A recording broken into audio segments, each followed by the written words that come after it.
My phone died faster than it should have. My GPS put me half a mile from my truck after 3 hours of walking a straight line. My own footprints turned out to be a circle I never felt myself walk. I don't believe I got lost that night. I believe I was hunted, and getting me lost was just the first step. I've hiked most of my adult life, most of it on Hollow County's Blackwater Trail system. By the time anyone found me, I'd put 14 miles on my legs on a loop that measures 9, an hour past dark, and I still can't account for where the other 5 went. I don't hike that trail anymore. I'm telling you this because the ranger who took my statement wouldn't say what the locals call that stretch of woods. It started at a fork 5 miles from the trailhead, one I'd walked through clean that morning. Coming back around mid-afternoon, tired, trusting my phone more than my eyes, I followed the blue marker instead of the yellow one. The two trails ran together long enough that the mistake was easy to make. I had taken the week off to hike it out. I wanted 9 miles of not thinking more than I wanted almost anything else that week. The fork wasn't ambiguous. There's a sign, and I read it clearly on the way out, back when the forecast on my phone still said clear and cold, dropping into the 20s after dark. 40 minutes down the wrong path, the terrain started looking wrong. Narrower than it should have been, climbing when it should have been descending, and the light had already gone thin and low behind the ridge.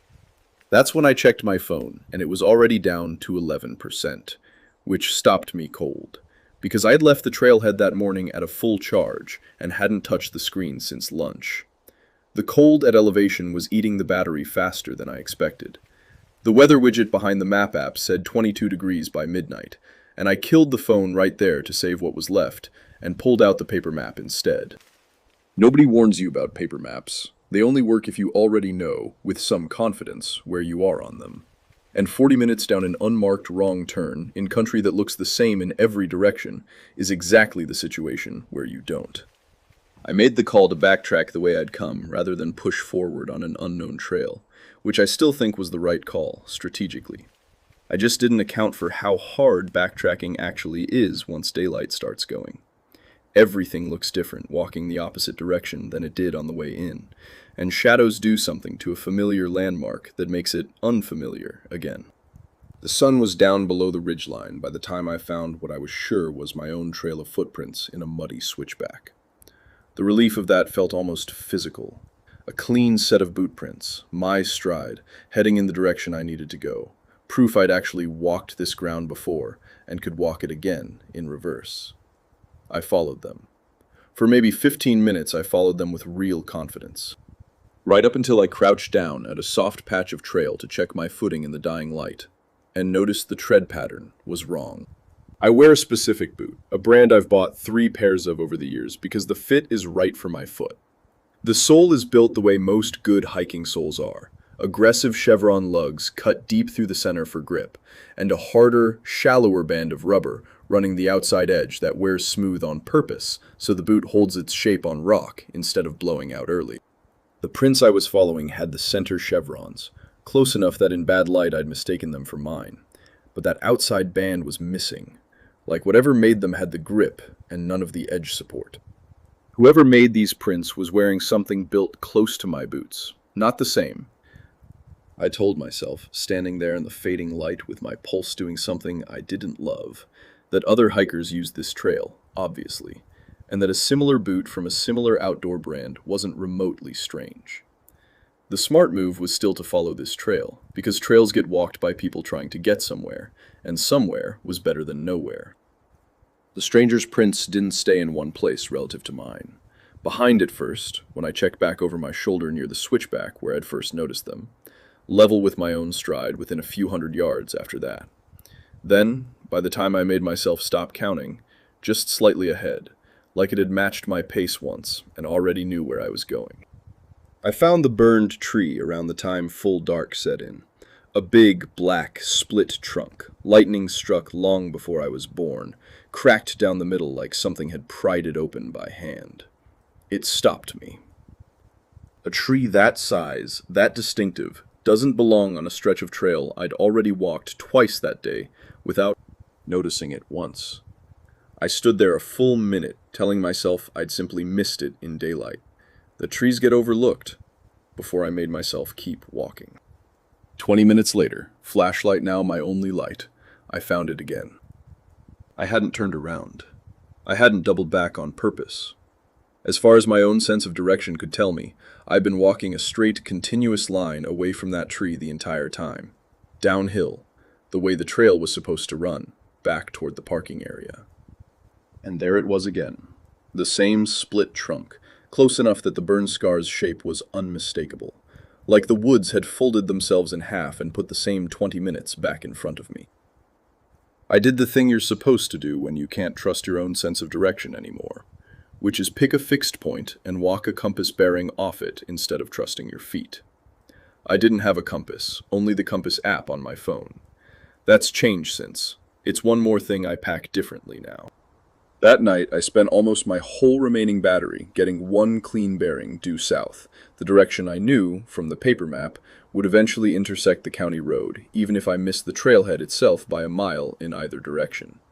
I walked that bearing as carefully as I have ever walked anything in my life, correcting for every root and boulder that pushed me a few degrees off, checking the compass every 50 paces instead of trusting my legs to hold a line on their own. My fingers already clumsy enough on the screen that I fat-fingered the app close twice. I stopped once, maybe 90 seconds, to eat half a granola bar without paying attention to much besides the compass reading, my pack open on the ground beside me the whole time. 40 minutes later, by a route I would have sworn under oath, never once curved, never once doubled back, I put my hand on bark and felt the split down the center of it before my flashlight even confirmed what I already knew. The same tree. A third time. That's the moment, more than the footprints, more than anything that came after it that night, where I stopped believing I was dealing with my own bad navigation and started understanding that something out there was choosing where I ended up, regardless of what I did with my feet. This wasn't lost. Lost, you can eventually walk your way out of. This was something else, and it already had walls up I just couldn't see yet. Before I sat down, I checked one more thing, mostly out of a stubborn refusal to believe what I already knew. I found, wedged in the fork of a low branch about 4 feet off the ground, a torn corner of granola bar wrapper. I told myself the trail was popular enough that this meant nothing, that plenty of hikers eat that exact brand. Then I checked my own trash pouch, the one I always zip shut without thinking about it, and found it empty. That stopped being explainable by trail traffic. Somebody had gone through an open pack sitting on the ground next to me without my hearing so much as a boot scrape. I didn't go cold the way fear usually does to me. I went hot, jaw tight, actually turning in place to look for whoever it was. The specific kind of anger you get when you realize a stranger has been inside arm's reach of you and you never felt it happen. I thought back to the compass bearing, to the 90 seconds my pack had sat open while my eyes stayed on a phone screen instead of my own gear. That was the window. That was all it would have needed, and it meant whoever it was had been close enough to touch me, and I hadn't felt so much as a shadow move. Sitting down right there was the correct instinct, even though it didn't feel like one at the time. It felt like giving up, like admitting something had gone badly wrong, instead of just navigationally wrong.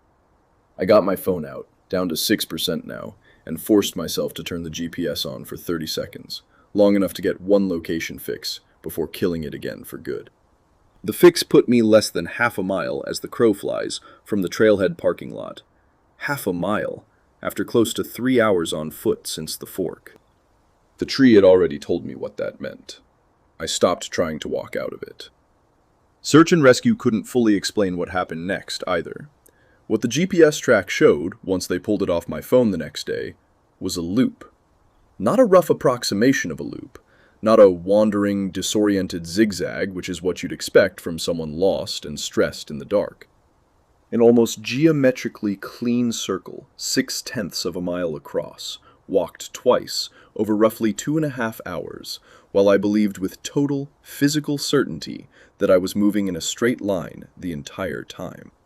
2 circuits of a circle that size account for a little over a mile. It doesn't come close to explaining 14 miles of total distance against a 9-mile loop, and nobody, not the ranger, not the search and rescue team, not me, has ever accounted for the rest of it. I heard it, for the first time, Sometime in the back half of those 2.5 hours, long before any GPS track told me I'd been walking the same ground twice. Most people I've told this story to don't take the sound seriously, because I call it humming, and humming sounds harmless. Sounds like the kind of thing you do without noticing you're doing it. What I actually heard wasn't musical. It was closer to breathing shaped into pitch. A low exhale, then an inhale that caught wrong on the way back in. Over and over, like something was testing the mechanics of a human throat and hadn't gotten the rhythm right yet. Twice, in the middle of it, the exhale bent into something that was almost a syllable and then wasn't. It came from off to my left, held my pace almost exactly when I walked, and stopped. Precisely every time I stopped. Somewhere in there I made myself say the actual thing out loud, just to hear it and stop pretending otherwise. I wasn't getting back to the trailhead before daylight. Most of a long winter night was still ahead of me, more of it than I wanted to count. And I had a rain shell, one fleece layer, and a single lighter standing between me and a night at altitude that was already dropping toward the 20s. Whatever was making that sound could wait its turn. The cold wasn't going to. I saw it, saw something, maybe 20 minutes after the sound started. Not close. 40, 50 feet off the trail, right at the ragged edge of what my flashlight could still reach, standing between two trunks in a gap of open dark where the beam caught the barest suggestion of an upright shape. Still. Facing what I want to say was my direction, though at that distance and in that light I couldn't swear to anything as specific as a face. It didn't move while I looked at it. I didn't move either. My legs wanted to run, but running blind through unfamiliar dark woods breaks an ankle inside of 100 yards, and then you're not running from anything. You're just lying on the ground, waiting. So I stood there instead, for what felt like a very long time, and waited to find out what it would do. I moved first, slow, deliberate, angling away from it instead of toward it, and it let me go. That phrase is the one that's stuck with me since. It let me go.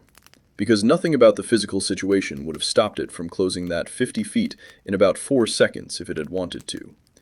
It didn't. Letting me go and losing interest were never the same thing.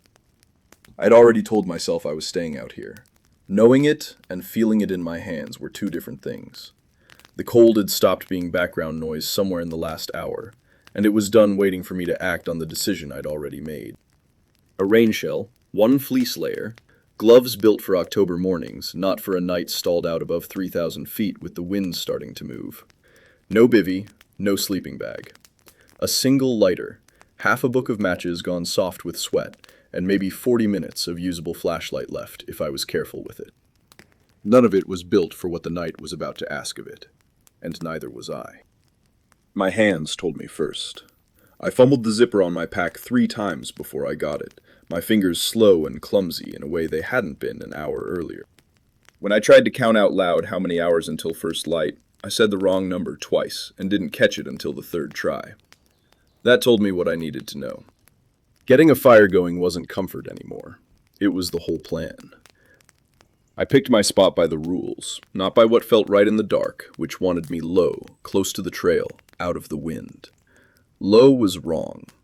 Low is where cold air pools and sits on you all night. I climbed instead, 40 yards up off the trail to a shoulder of exposed rock with a stand of pine at its back, a windbreak on one side and a rock face to throw heat back at me on the other. Building anything in the dark, with no tools but a pocket knife, takes longer than it should, and it took most of an hour, breaking dead branches off the lower trunks by feel as much as by flashlight, wedging and leaning them into a lean-to against the stone that I had to rebuild twice when it sagged, then scraping together enough dry leaf litter to get my whole body up off the bare ground, because the ground would pull the heat out of me faster than the air would. It wasn't good work. It was work I could still finish before my hands stopped listening to me, which by that point in the night was the only standard that mattered. The lighter caught on the 4th try. Not because the lighter was bad. My thumb kept sliding off the striker wheel instead of catching it, and the first 2 flames the wind took before they touched anything. I had broken enough resin-heavy pine off the dead lower limbs to have real tinder, the kind that catches even a little wet, and I built the whole thing small and mean against the rock face where the wind couldn't reach it. The fourth flame held long enough to lick into that resin and go from orange to a real steady yellow. I put my hands so close to it I singed the hair off the back of my left one, and didn't care. I fed it slow, small pieces, rationing against wood I hadn't found yet. And for maybe 20 minutes, it was just a fire and a cold night. And I believed I was going to make it to sunrise. 20 minutes was all I got. The first sign it had found the fire wasn't a sound. It was the absence of one. The crickets that had been going since full dark stopped all at once, the way a room stops talking when someone walks in wrong. Then, off past the light, a child laughed. High, delighted, the kind of laugh that doesn't belong at that hour, in that cold, 14 miles from the nearest road, 50 yards from the nearest thing with a heartbeat that wasn't mine. When I didn't move, it tried something else. A woman crying. Close enough that every decent instinct I had screamed at me to get up from that fire and go find her. I fed the fire another piece of pine instead. The decent instinct was exactly what was being farmed. I'd figured that much out by then. When neither of those worked, it got more direct. I'd stacked what deadfall I could reach within arm's reach of the fire, a stupid amount of trust in a pile of sticks. At some point between feeding the flame and checking my watch, half of it went missing. Not scattered, stacked somewhere else, a little further out, right at the edge of where the firelight gave out into real dark. Bait moved 6 feet closer to the trap. I saw it clearly enough that time to know the first sighting hadn't been the whole truth.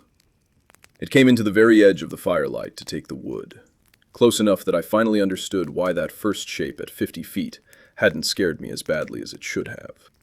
This one moved on legs that bent wrong for the length of the stride, low and fast across maybe 15 feet of open ground before it was gone again. And it made no sound doing it. Not a footfall, not a shifted stone. Nothing a body that size should have been able to manage on a forest floor covered in dead leaves. I didn't see a face. I didn't want one badly enough to keep looking. That was the moment the math stopped being simple.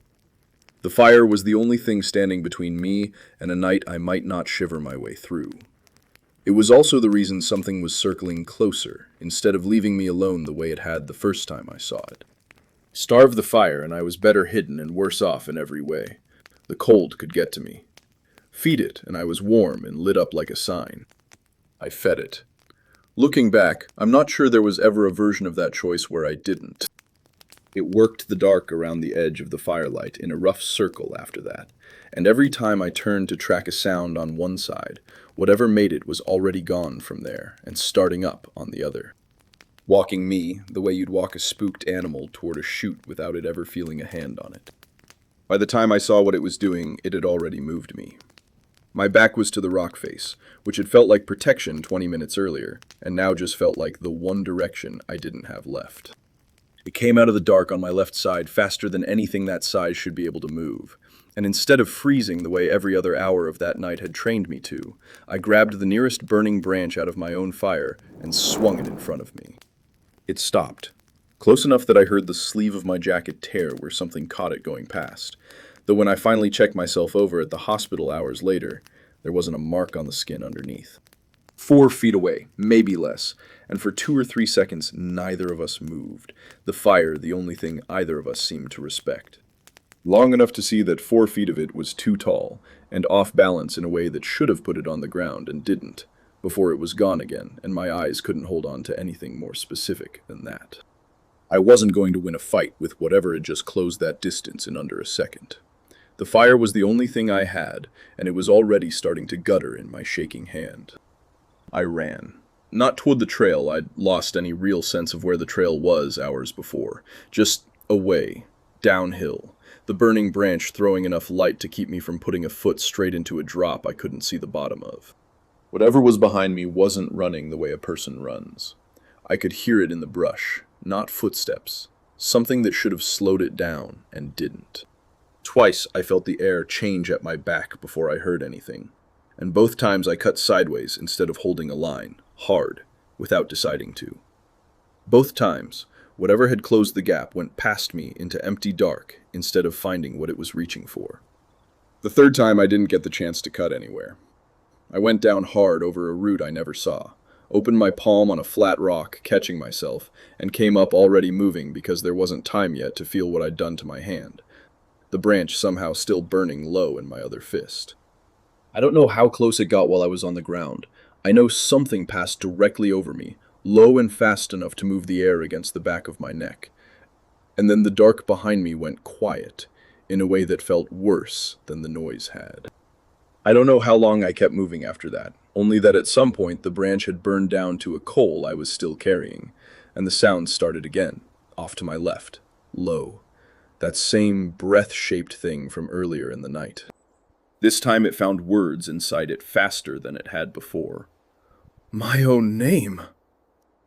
Then, underneath it, barely there, the shape of my father's voice, 6 years dead by then, saying my name the exact way he used to say it when I was in trouble as a kid. I knew, without anything warm in the knowing, that answering, even a whispered, "Dad," even just a sound, would be the last mistake I made that night. I bit down on the inside of my cheek until I tasted blood and kept walking, and eventually the voice thinned back out into nothing and didn't come again. Dawn came slow and gray, and it took a long 20 minutes of standing still and listening before I trusted the woods enough to start walking with any real direction again. When I did, I found the trail almost immediately. Not the ground I'd been running blind across all night, but the actual marked trail, yellow blaze and all, close enough that in daylight I could see it from right where I'd finally stopped moving. My palm had crusted over dark and stiff sometime before sunrise. I didn't look at it again until I was in the truck. Search and rescue found me 40 minutes after I called it in from the trailhead parking lot, on a payphone at the ranger station I hadn't known still worked. Mild hypothermia and 12 stitches across my palm, the paramedic told me at the hospital. She asked twice, carefully, how I'd actually cut it, in a way that told me she didn't believe a rock was the whole answer and had already decided not to push. The ranger who took my statement was about my mother's age, and she didn't look surprised by much of it until I got to the loop, the 0.6 of a mile circle my own GPS track had walked. She pulled up an unofficial heat map, she called it, of disorientation incidents clustered almost exactly on my coordinates, and told me the locals had a name for that stretch she wouldn't say, because knowing it never helped anybody get out faster. The only pattern that mattered, she said, hikers who kept moving generally walked out on their own inside of 36 hours. Hikers who sat down and waited, in that specific stretch of woods, had a search and rescue record she wouldn't quantify for me, except to say, it wasn't good, and that she'd rather I not ask her to. She told me one more thing before I left, almost an afterthought while she printed my incident report. That a pair of trail runners had come out of that same loop 9 hours behind their tracked pace the week before, both of them refusing to discuss what had happened beyond insisting, separately, that they'd heard each other's voices calling from directions the other ones swore they'd never been in. The official report would read as fatigue and low visibility, she said, because that's the only version of it the department has any use for, and she'd learned not to write down the parts that were true and useless in the same breath. I carry a real compass now and a full fire kit instead of a single lighter. Waterproof matches, a striker, dry tinder sealed away from the weather. Spare batteries live in a hard case instead of loose in a pocket. I never hike alone past what I'd call the halfway point of full daylight, no matter how good the trail conditions look or how many times I've walked that particular stretch before. I went back to that parking lot once, 4 months later, in daylight, with a friend. I didn't go past the first quarter mile, and I didn't need to. Standing there looking at the trailhead's cheerful little map of the loop I'd walked 9 times too many was enough to confirm what I'd already half known. That whatever had been out there that night hadn't needed the dark to exist. Only to work.